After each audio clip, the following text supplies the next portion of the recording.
Now get ready to drop cover and hold on. Maybe you did this just a few minutes ago. Millions of Californians will take part in an earthquake drill. They did this morning. CBS 8's Chris Grow live along Harbor Island. In fact, no, you're out of Gage Elementary School to tell us about the Great California ShakeOut. So what were the students doing there, Chris?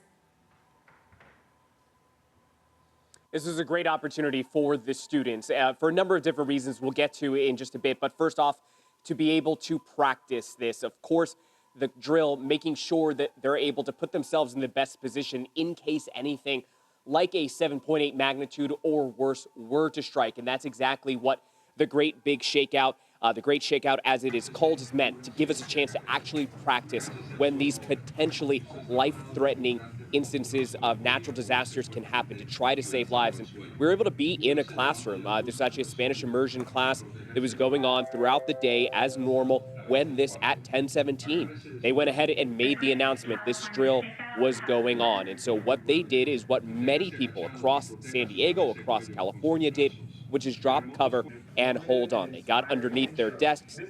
You could see them. And they were also instructed on how to act afterwards. There was even an instance, the principal was telling us, where there was a bit of surprise students, if you will, where the students were told that they were going to then tell their teachers afterwards that they had a fake broken leg or a fake injury, and then the teachers had to then practice their training. So this was more than just the drop, cover, and hold for 1 minute. This was a school-wide training exercise that we got to get a firsthand look at. But then it also brought up a reminder for parents at home that they need to be prepared in the instance of a large earthquake that could be devastating to our community. In fact, we spoke with the principal who hopes parents learn this lesson.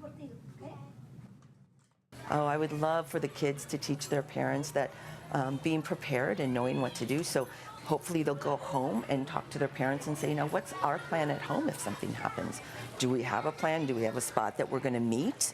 Because that oftentimes can, be a hindrance. Is the earthquake happens, but then they don't have a family meeting spot afterwards. And so, again, this happened at 10:17 this morning. That bell went off and the drill proceeded from there. Now, according to shakeout.org, this is in the preparation for a 7.8 magnitude earthquake or worse, which would be something that would leave thousands injured, maybe even potentially 2,000 people could be killed, and you would have $200 billion in estimated damages. So we're talking about one of the worst earthquakes that could potentially hit, and they want to make sure that everyone is prepared. Back to you. Absolutely. Can't be too prepared. Right. Always what good could to happen. have it ready. We don't want to think the worst will happen. That's right. But, have a plan. Yeah. Thank you for that, Chris. Well, demolition.